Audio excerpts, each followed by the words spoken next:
السلام عليكم ورحمة الله وبركاته. طلابنا الأعزاء، طلاب قناة أخبار وزارة التربية، قبل أن نبدأ الفيديو لا تنسوا اللايك والاشتراك وتفعيل الجرس.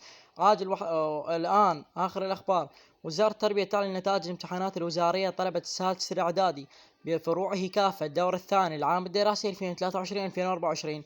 حاليا الساعة 12:15 نزلت النتائج، ونشرنا لكم روابط جميع المحافظات، تلقونها بقناتنا على التليجرام، رابط قناة التليجرام بالوصف. وأيضا راح ننشر لكم روابط أسهل وروابط توديك قبل النتيجة.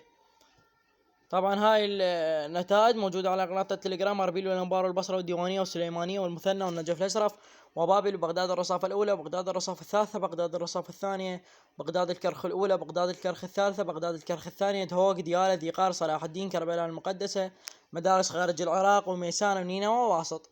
مجرد خلي الرابط يحمل وراح تجي تنفتح لك النتائج. وهاي الروابط اذا شوي تتاخر راح ننشر لكم روابط سهله، مجرد تدوس على الرابط راح يدخلك تختار محافظتك وتلقى النتائج. روح لقناة التليجرام تلقوا رابط مالتها بالوصف. روح اشتركوا بيها وراح تلقون الروابط، طلعوا نتيجتكم باسرع وقت ممكن. في امان الله.